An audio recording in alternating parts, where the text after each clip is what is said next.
Buenos días, buenas tardes y buenas noches, dependiendo de cuándo veas este vídeo. Mi nombre es Aldo Sánchez y vamos a hacer un breve vídeo para explicar el tema 8, los indicadores económicos. Bueno, aquí. Dentro de lo primero que tenemos que decir en los indicadores económicos es que la perspectiva de la economía pues tiene dos variantes. Una, la microeconomía, que estudia las decisiones individuales de los agentes económicos, familias, empresas, y la macroeconomía, que estudia la suma de las decisiones de cientos y miles de agentes económicos. Bueno, aquí hay preguntas de microeconomía como me compro un libro o voy a un concierto, y las preguntas que responde la macroeconomía es por qué razón, por ejemplo, aumenta el gasto total de las familias. Aquí tenéis un ejercicio con la solución y,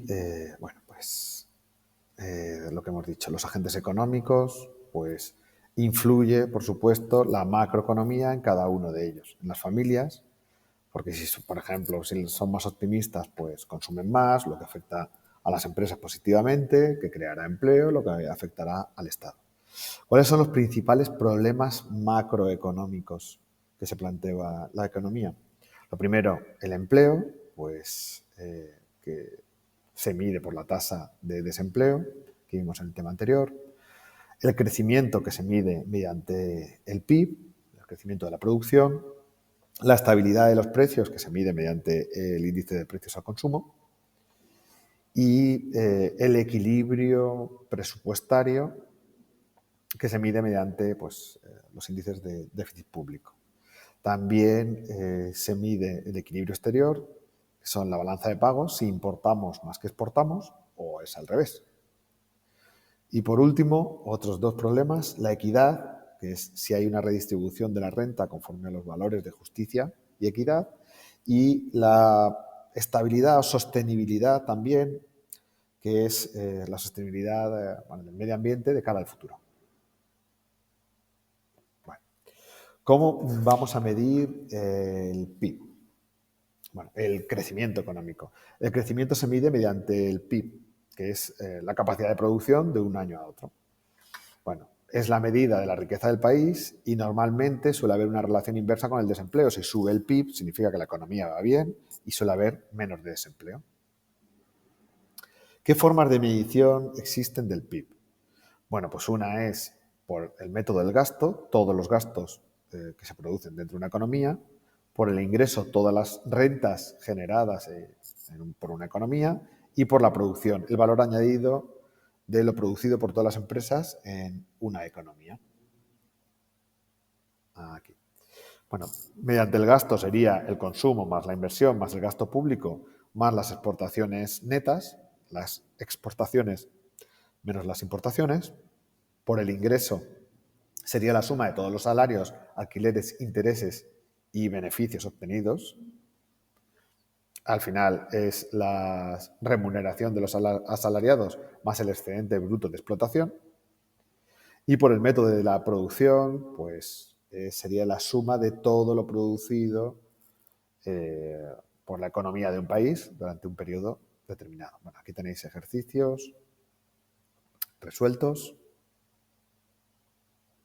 y aquí. Bueno, los tres métodos, el método del gasto, del ingreso y el de la producción, y los tres llevan al mismo resultado, que es el PIB a precios de mercado. Bueno, todo esto, pues afecta, por supuesto, al flujo, el crecimiento económico, pues como vimos en el trimestre anterior, lo que afecta a un agente económico afecta al resto por el flujo circular de la renta. Y veamos ahora cómo se mide el PIB. ¿Qué es el PIB? Pues el Producto Interior Bruto es el valor de mercado de todos los bienes y servicios finales producidos en un país por un determinado periodo de tiempo. Bueno, el valor monetario total significa pues que se suman bienes muy heterogéneos. Pues aquí tenéis unas camisas, una casa y coches, ¿vale? De todos los bienes y servicios, ya sean bienes o ya sean servicios, finales, con lo cual, por ejemplo, pues no se sumaría la producción de madera y de clavos, sino directamente cuando se ha vendido el producto final. Producidos, solo incluye lo producido en un periodo y no incorpora las transacciones de segunda mano, solamente lo producido nuevo dentro de las fronteras de un país. Lo que produjo, por ejemplo, Messi mientras estaba en España forma parte del PIB español. Lo que produce Enrique Iglesias desde Estados Unidos no forma parte del PIB español. Para el mercado, es decir, no cuentan las actividades que uno realiza, a pesar de que pudiesen tener una tasación económica para sí mismo, sino que las que realiza para otro, en un periodo determinado de tiempo. Bueno. Otras magnitudes derivadas del PIB. Pues tenemos, por ejemplo, el Producto Nacional Bruto, que es el PIB, más la renta nacional en el extranjero, menos las rentas de extranjeros en el país. El Producto Nacional Bruto pues sería el PIB de los españoles, más las rentas de los españoles en el extranjero, menos las rentas que consiguen extranjeros en España, por ejemplo. Aquí lo tenéis. ¿Vale? Bueno, otro sería el producto, pues el PIB, Producto Interno Neto, que sería el PIB menos las amortizaciones, que es, bueno, lo que mide son las amortizaciones o depreciaciones. ¿Y cuál nos quedaría? Bueno, el PIB a precio de mercado y a precio de los factores y viceversa. Bueno, veamos a continuación. Aquí tenéis más actividades resueltas. Los componentes del PIB desde la perspectiva del gasto nacional. Bueno, pues desde la perspectiva del gasto nacional, el PIB sería la suma del consumo que se produce dentro de un país, más la inversión, como hemos dicho, la inversión que se produce dentro de un país, más el gasto público, que dentro de la inversión, por ejemplo, estarían los edificios, maquinarias, equipamiento, etcétera, más el gasto público, más las exportaciones, menos las importaciones. Vamos a ver la renta nacional, que son las rentas recibidas por los factores nacionales, salarios, alquileres, intereses y beneficios, y es equivalente al Producto Nacional Neto a costa de los factores. Bueno. La renta personal disponible es la parte de la renta nacional que llega finalmente a las familias y que con ellas pues, se pueden hacer dos cosas, bien o consumo o ahorro. Aquí. Veamos la renta por habitante. La renta por habitante sería la renta nacional dividida entre la población. Y el PIB por habitante sería el PIB total dividida entre la población. Pues por ejemplo, mirad, del PIB per cápita en España, pues si la media son 26.000 euros, Madrid está de las más altas, seguida del País Vasco, Navarra y Cataluña, y de las más bajas, pues Melilla, Extremadura, Andalucía, Ceuta o Castilla-La Mancha. Dentro de Europa, el PIB por habitante de España pues es en la media un poquito más bajo.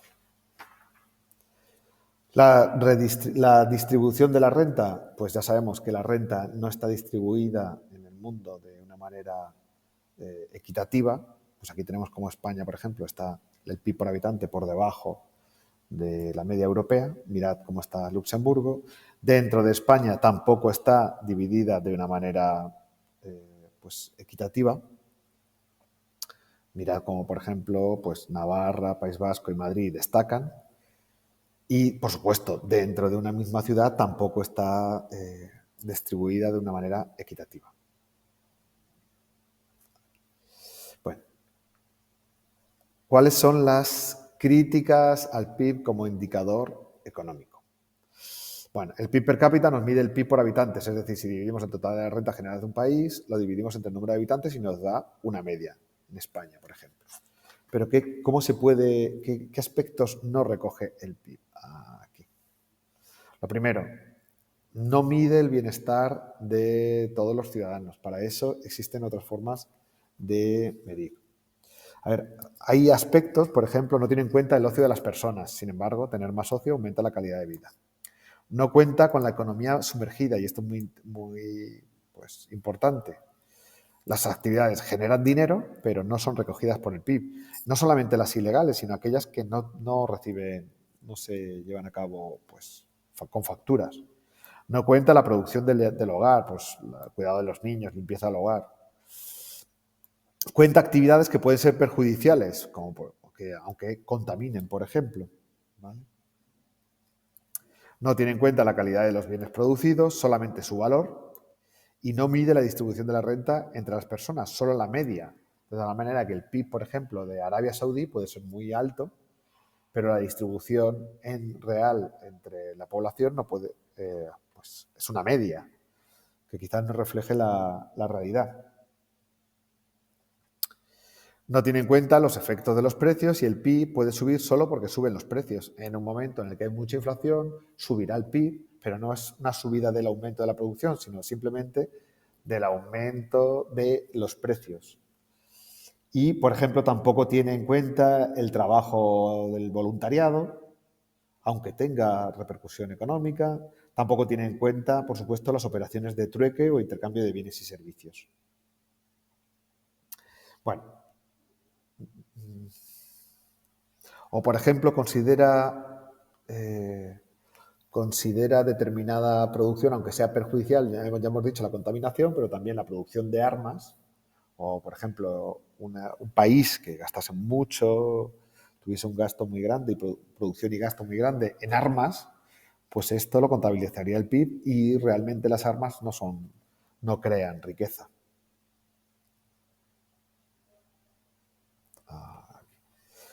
¿Qué lo puede medir muchísimo mejor? El índice de desarrollo humano. Y el índice de desarrollo humano pues tiene la esperanza de vida al nacer, por ejemplo, la media de años de escolarización, los años esperados de escolarización, el nivel educativo y el ingreso nacional bruto per cápita.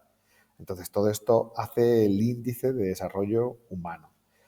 Entonces, en los que tienen mejor índice de desarrollo humano, pues por ejemplo está Noruega, Australia, Suiza, Países Bajos, Canadá, Singapur, Dinamarca. Los peores, los que tienen, perdón, peor índice de desarrollo humano, pues Mozambique, Guinea, Burundi, Burkina, Eritrea. Lo que sí que podemos ver es que el nivel de precios no es lo mismo que el nivel adquisitivo. Pues, por ejemplo, el precio de una bebida en España es 1,25 y el precio en Alemania puede ser 1,5, pero es que el salario medio en España son 1.600 euros y en Alemania 3.200, con lo cual el nivel de precios es importante sobre todo en relación a la capacidad de compra. Si en Malasia esa bebida cuesta 1 euro, pero el salario medio son 300, resulta que con un salario en España se pueden comprar 1.280 bebidas, con ese mismo salario se pueden comprar 2.133 bebidas en Alemania y en Malasia solamente 300 bebidas. Por lo tanto, lo más importante es el poder adquisitivo. Si suben los precios, pues evidentemente hay una pérdida de poder adquisitivo. Si los precios van subiendo y nuestros salarios apenas se revalorizan, pues cada vez podemos comprar menos. Y para ir acabando, vamos a ver qué es la riqueza nacional, el conjunto de bienes naturales producidos capaces de satisfacer las necesidades actuales y futuras que poseen los habitantes de un determinado país. Entonces, los componentes de esa riqueza son los bienes de consumo, como ropa y alimentos, los bienes de producción, fábricas, maquinaria, el capital humano, que es muy importante a la hora de medir el desarrollo, y los recursos naturales, que forman parte de la riqueza del país. Entonces, la riqueza nacional, por lo tanto, serían los bienes de consumo, más los bienes de producción, más el capital humano, más los recursos naturales. Aquí. Cabe preguntarse si, bueno, pues si es una manera de medirlo correcta, ¿vale? Porque cómo valorar, por ejemplo, los recursos naturales. Algunos recursos naturales, pues se pueden valorar económicamente, otros no. En función de, por ejemplo, pues, bosques, en función del turismo que generan, o habría que valorarlos en función de lo que costaría toda esa manera si se talara. Bueno, no es fácil. O no es fácil también valorar, por ejemplo, el capital humano. ¿De acuerdo? Bueno, pues con esto daríamos por terminado el tema y os emplazo para el tema siguiente, que será la intervención del Estado en la economía, el tema 9. Recordad que en este trimestre vamos a ver hasta el tema número 10. Un saludo y espero que haya sido de interés.